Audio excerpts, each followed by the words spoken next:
Hi, everyone. Welcome to the Entropy podcast. I'm your host, Francis Gorman.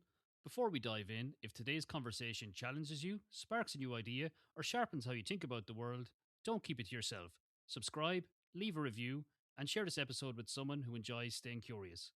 Today, I'm joined by Jonathan Aberman, an entrepreneur, investor, and innovation strategist best known as CEO and co founder of Hupside, a technology company focused on what it calls original intelligence, a framework and platform designed to measure, cultivate, and scale human originality in the age of artificial intelligence.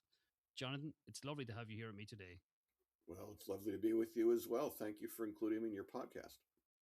You're very welcome. And I have to say, I was intrigued with the concept of original intelligence. Can you talk to me a little bit about what that means for you or how you came across that concept and decided to do something with it? Well, so the backstory is I've been in the venture capital industry around software for about 25 years. And during that time, I've seen the emergence of machine learning. And I saw the beginnings of what now we're seeing in the world of Gen AI and agents. And as an investor, I became concerned that we were not educating our young people to prepare for that world. So I actually took some time off from 2019 to 2023 from investing to be the dean of a business school here in Washington, D.C., where I combined computer science and business and creativity, art and design into a single college and started to teach this idea that technology in itself is great, but technology and human insight is what's truly valuable. And I went back to investing in 2023 with a firm called Ruxton Ventures. And I was looking at different investments and making investments and seeing more and more that AI was a tremendous enablement for business models and it provided tremendous efficiency, but it was really starting to drive very, very hard against the idea that humans had something valuable that they could contribute. It was very much a technological solution rather than a holistic one. And while I was feeling that, I ran across a couple of scientists at two local universities here that had developed a technology to objectively identify when any output is demonstrably different from what you get from artificial intelligence baseline in a typical performance, i.e., when AI hallucinates. And I started to talk with them about AI's limitations, particularly around the idea of homogeneity and the homogenization of information. And what I realized was that they had stumbled into the basically the holy grail for a post AI world, which was how do you demonstrate where differentiation is going to come from in a world where knowledge becomes fungible? And that's really what the Hupside technology is all about. It is a brand new AI model that's proprietary and self-contained that objectively identifies when output is in fact original and novel and not the manifestation of what you would describe as the shared novelty of AI. Truly unique. And that is, as I'm sure you know from other guests you've had on the show, the biggest challenge right now is now that we have Gen AI, what does it actually mean for business? And my hypothesis is that we have sort of forgotten Business School 101, which is that businesses mostly compete on differentiation. And we have lost track of the fact that humans are actually the source of differentiation, not Gen I. So that's how I came to the company and why I decided to stop investing in companies and to instead become the founder of this one. And here I am again living the founder's dream. And I'm sure you'll ask me why I would choose that yet again, but it is an addiction, I suppose. You said something there about differentiation and companies needing to have their own kind of identity. And I see AI almost as a differentiation eroder. It's making everything the same. And I think the best example of this is LinkedIn. If you go on LinkedIn at the moment, all of the posts follow that same robotic text with the dashes in it, with the punchy line up front. Nobody's standing out anymore. We're starting to blend into a sea of bots and generative AI. Is that going to become a real problem when companies start to kind of adopt AI at all the different levels of the enterprise without having that originality, that kind of edge, that differentiation factor to say we are unique, here is our value proposition? That's going to become a major problem. Yeah. Absolutely. This is the fundamental problem, and we already seen it play out, and it will continue to play out. So the fundamental problem is that Gen AI at the moment is still a perspective engine. It still looks back and it gathers knowledge and then probabilistically determines what's most useful to us. It doesn't have the ability to create true novelty because it's trained on, frankly, now it's being trained in its own output. So it's a self-referential echo chamber that's really, really effective at homogenizing and presenting information. Now, that in itself is not a good nor bad thing, it's a fact. The problem is that we are not being told or discussing the true limitations of AI today in a way that allows enterprises to deploy properly. Meaning, it's being presented like a technology solution similar to other technology solutions, but it's not. It's a new way to think. And the new way to think is to use AI as an adjunct to your individual creativity, not as a substitute. I use AI all the time. I'm sure you do too, but I use it in a very discriminating way. I use it as an assistant to help me create inferences, which I then use to create better output. And your AI example in LinkedIn is a perfect example. What is happening is today, people mostly are using Gen AI as a substitute for their own inference, as a substitute for their own judgment, and then falling into the groupthink that AI creates. That today is a huge problem for businesses because they are finding that their people are unable to take these tools and create differentiable output. We call it work slop. So the problem for today is AI transformation is failing to generate value add because it's not being presented in a way that actually brings people into the conversation and utilizes their originality. The bigger long term problem that nobody's talking about, in my opinion, is that longer term, if businesses rely upon Gen AI, they will all become the same, right? Unless unless they either own their own Gen AI engine, or more likely, they pay a premium to get access to the Gen AI because at some point, if we listen to our boffin friends on the West Coast, Gen AI will start to generate novelty, true novelty. So to me, big business now is on the fool's errand in a way where they are chasing and allowing themselves to become reliant on something that is sucking out the value add in their businesses long term, has the risk that they will have to pay a premium to get a to get differentiation back from the people who own the large models. So um, it's just it boggles my mind how I'm a business school professor. It boggles my mind that a group of people that are in charge of companies around the world who study business and strategy have somehow forgotten that efficiency is only one of two ways you create value. The other is differentiation, and that requires novelty.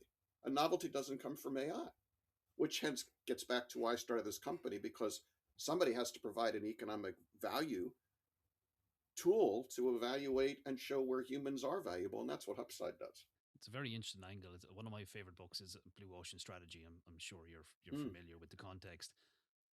And when I look at AI, I see a flood of red seas. Everyone is doing the same thing over and over again. As you said, it's regurgitating its own content at this point, and it's becoming very visible.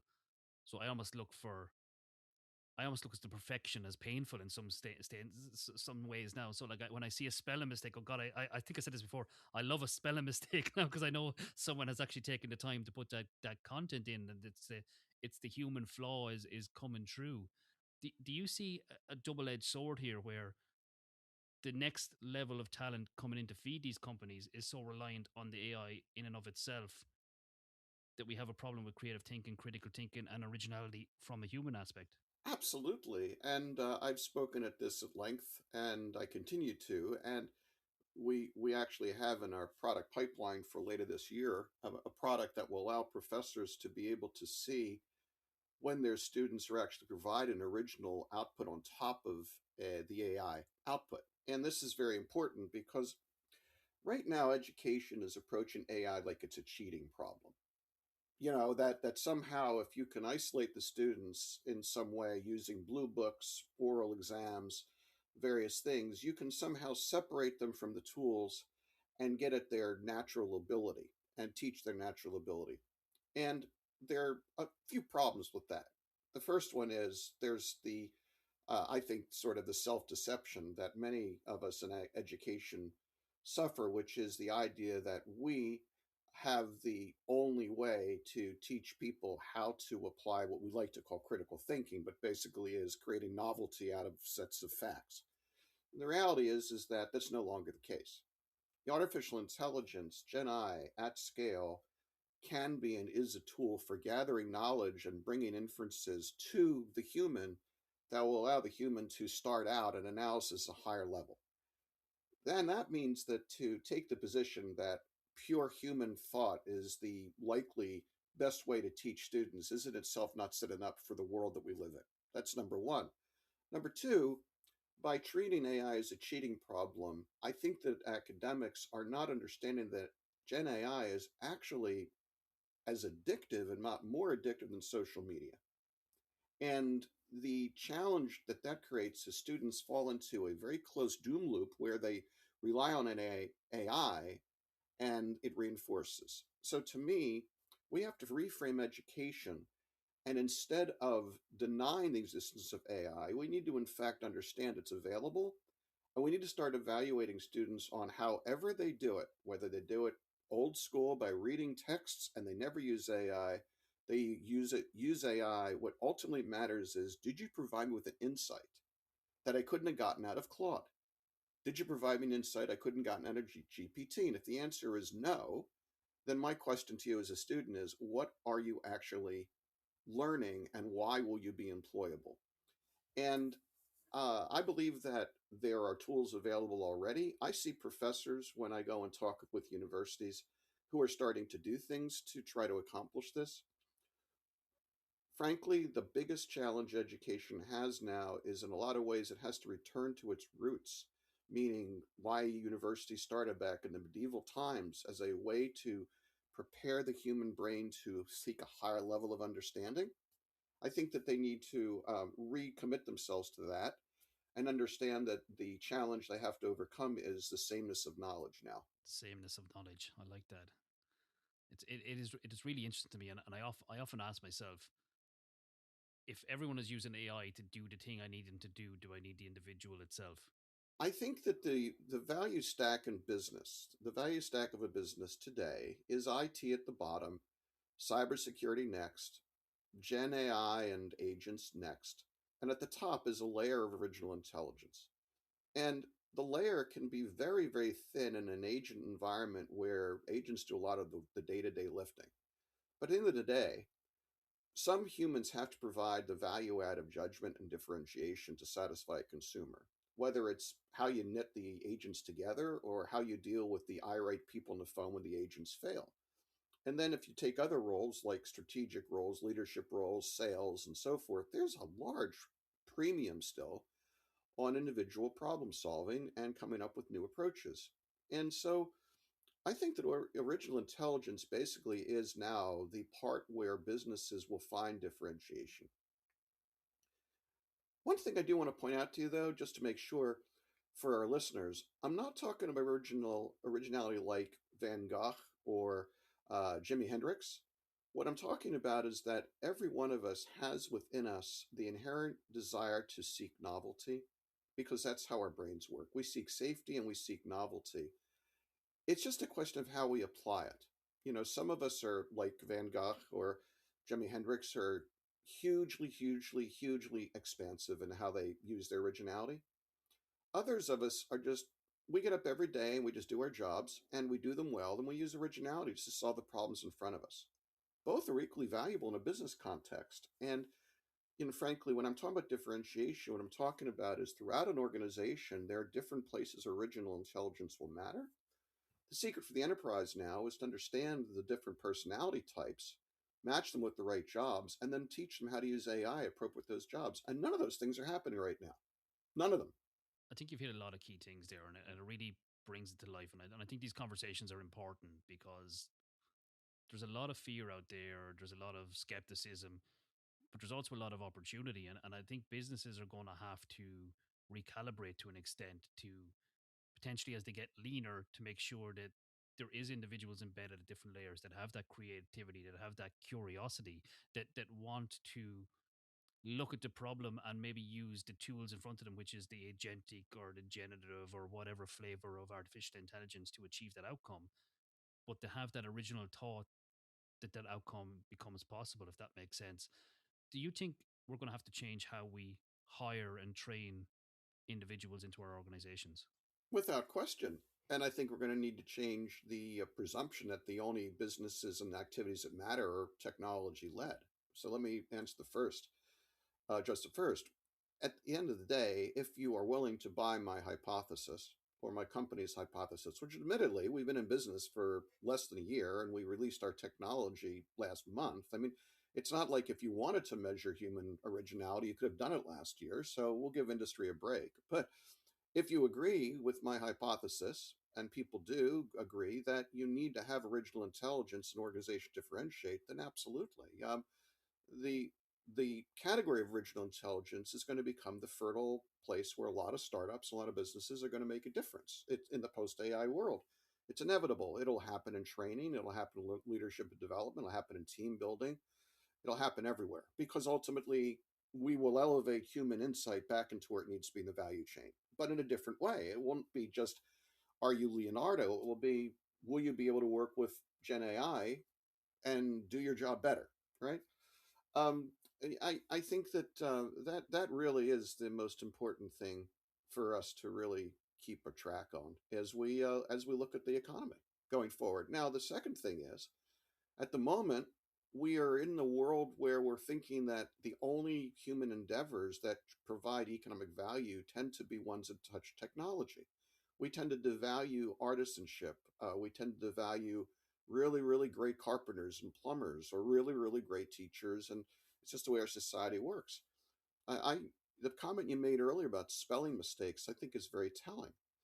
I believe that over time, true authenticity, originality, it however it's manifest, is going to become something that people are going to want to consume, because as information gets commoditized, people are going to want to have something special. So I think it's going to be a we may see a resurgence of artisanship and craftsmanship and guilds and human labor that is unanticipated right now, but could be a very large way that many people make their money over the next 25, 30, 50 years. Yeah, I find that super fascinating now. The authentic approach that you can only get from hands on metal or timber Yeah. or whatever it is, creating something unique from an individual perspective that has flaws, has nuances, has been worked by someone, and you can attribute it back to a fully human, work life cycle. I think that is. I think you're right. To be honest, Mm. I think that is it. I think people will probably also strive for locations where they get to detox from technology. These islands where you pay 5 grand a night to stay in with Yeah. your phone and laptop and iPad and digital assistant taken off you at the door are probably going to thrive in the next couple of years as well. Jonathan, you talked about founder and doing it all again. I'm always intrigued to talk to founders and people who've taken the risk, jump back into the life cycle. It's the long slog, the hard slog, the problem they want to solve, but they don't know if it's going to last past the first year.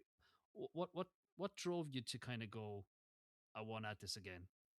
Well, for this one, I think that it was very much and is very much mission driven. And I think this is true for most entrepreneurs that are successful long term. Entrepreneurs are mission driven, and sometimes it's a broad social mission, sometimes it's a narrow, I found something cool and I want to make money, but there's always a mission.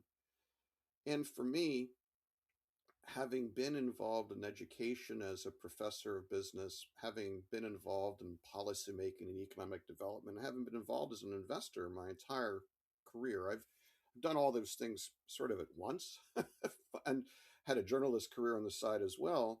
Um, to me, when I saw this technology, I felt like the most important thing I could do at this period of my life was to take a really good run at making sure that it was commercialized. Because what Hupside does is it provides an economic argument for human labor in a knowledge worker economy post AI. I can point to data from our platform. If somebody is an assessed individual using our platform, I can point to that person and say that person has the capability of taking AI and creating something that you won't get without them. I can do that. I can point it to you, and it's demonstrable and it's irrebuttable. And so, if you want to tell me that AI is the only thing that matters, I can tell you categorically, I'm not having this conversation with you as somebody who's socially aware, although I am. I'm in this conversation with you because you as a business want to make money.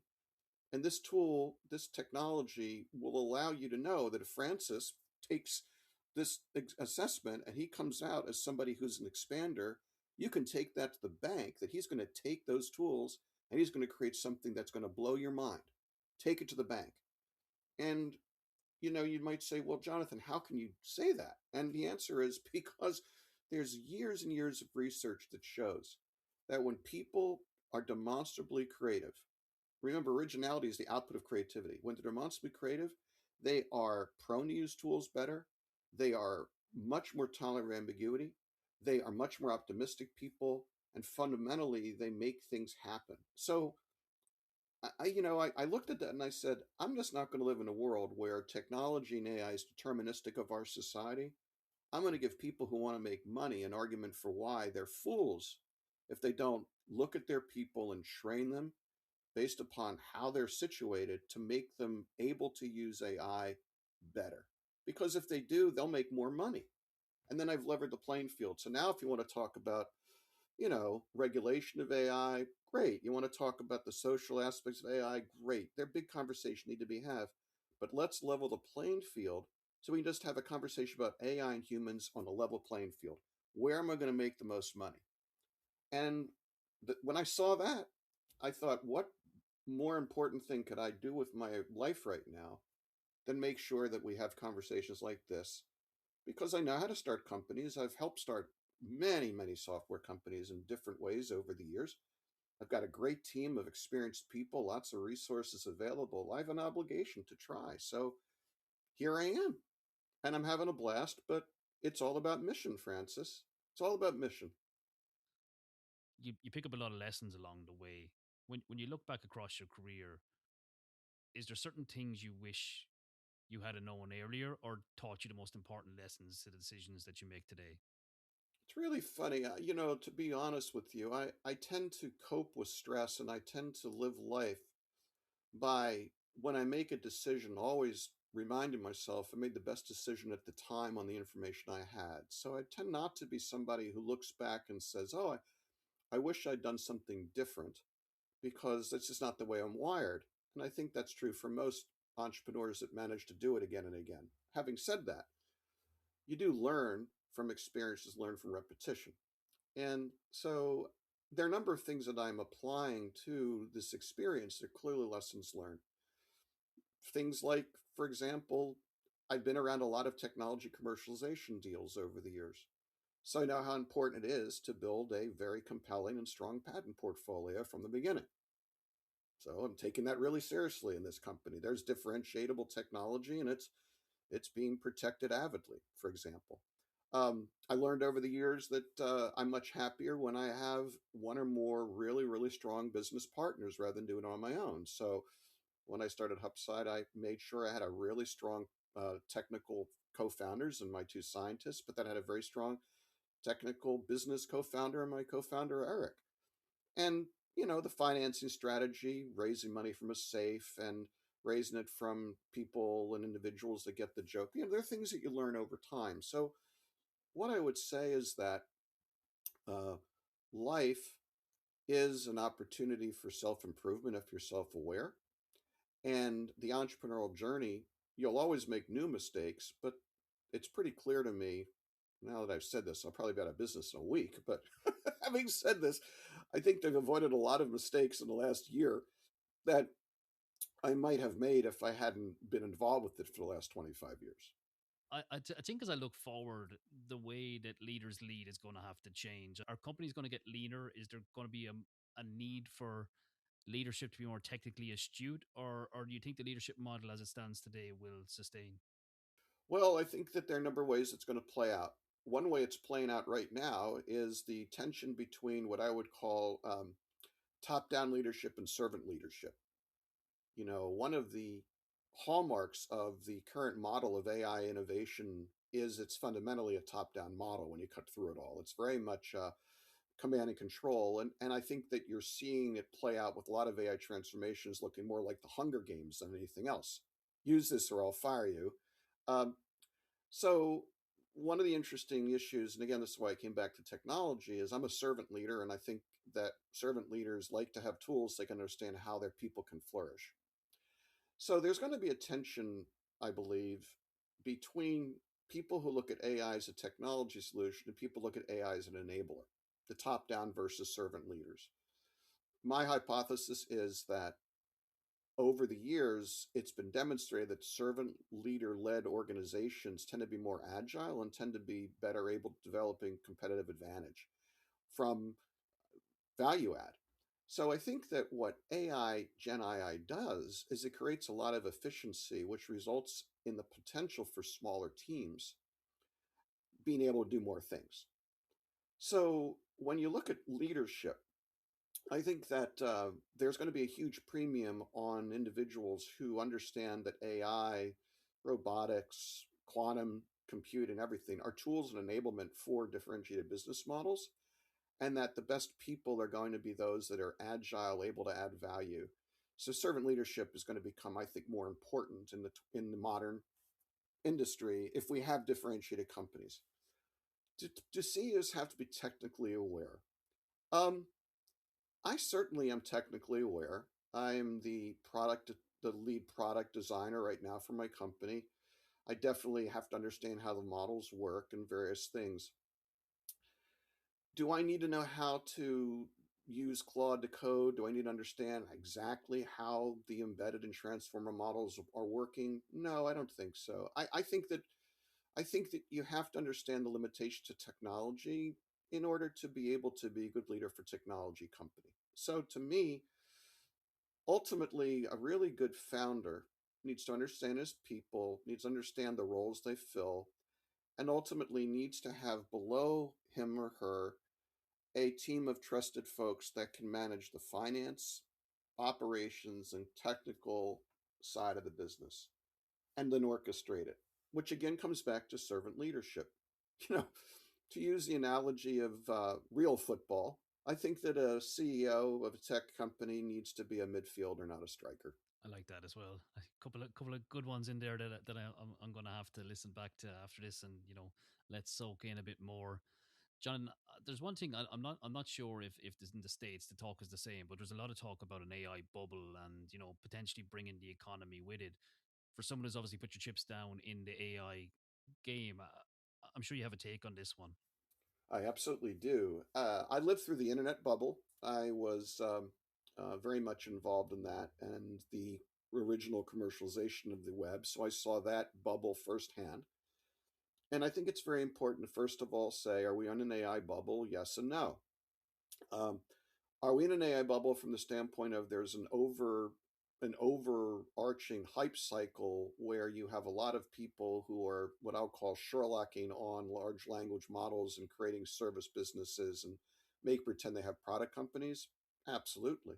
One of the reasons why I started Hupside was it's a proprietary model, an engine that doesn't require any external input. It's truly distinct. It's one of the few AI deals I saw outside of the Gen AI models that actually is distinct. If all of them went away, our business could still operate, and that was really important to me. So there's definitely a wave of follow-on businesses, knock-on businesses that are going along with this Gen AI wave. That's number one. Number two, as is the case, whenever you have a technological wave, whether it was the railroads internet, computers, there's always an overinvestment. It's inevitable because there are always going to be winners and losers. I think that the current situation with the, OpenAI, Anthropic, and the rest, there's no doubt that at some point the curves have to cross and they have to become economically viable, or the business model falls apart. And where investment bubbles burst is where the people supplying the money for that chase to occur lose heart.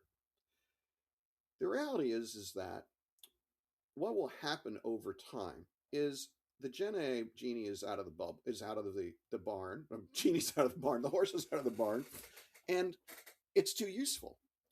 Some subset of the current players is going to win. Whether it's Anthropic, it's OpenAI, it's Gemini, it's Microsoft, it's a new emergent, it's the Chinese, doesn't matter. Somebody's going to win because it's too important. And when they win, they will be able to capture monopoly profits, and they will be able to then provide high quality versions to some customers, or they keep them for themselves. So, in other words, the investment bubble will inevitably burst, but the ubiquity of Gen AI will not. And it's the same way that what happened when the internet bubble burst. There were too many people putting telecom cables in the ground. There were too many startup businesses hyperventilating over ASPs, which is now what we call software as a service. And the markets got tired and it burst. Same thing will happen at some point here. But what won't happen, in my opinion, is Gen AI will not go away. Somebody like Cory Doctorow, I respect enormously. His hypothesis is all going to go away. I don't agree with that. It's not. There's too much money in it, but there will be a period where people will lose heart, and money will flow away.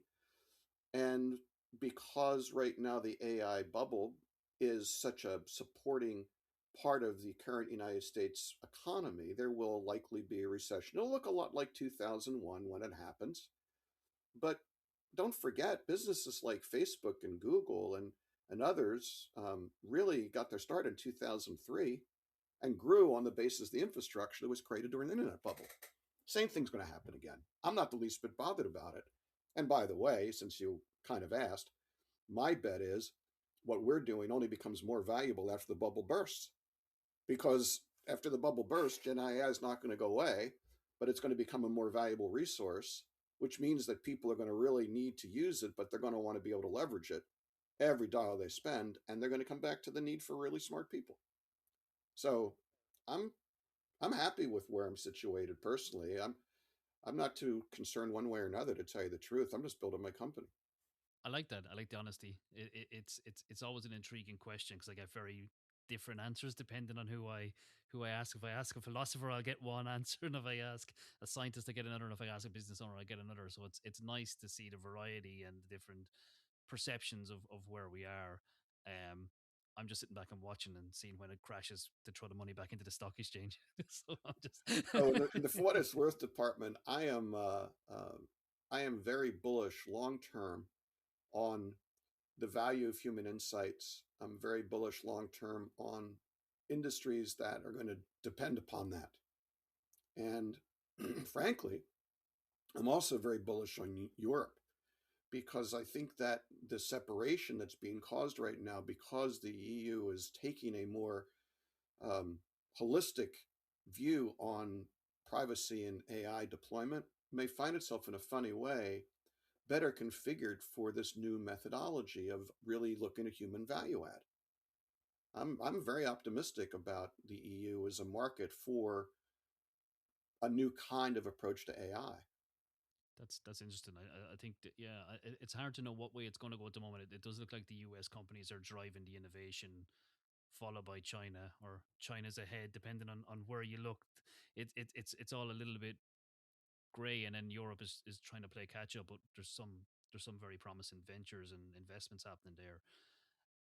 The last thing, John, I want to ask you about, and just because it seems to be coming more into the mainstream, the debate about the existential threat that AI may cause to humanity, and if you believe that's a possibility or if it's just hype. We've got a lot of people like Jeffrey Hilton and others on the stage, kind of calling this out that we need guardrails, we need to think about what we're doing, and we need to slow down.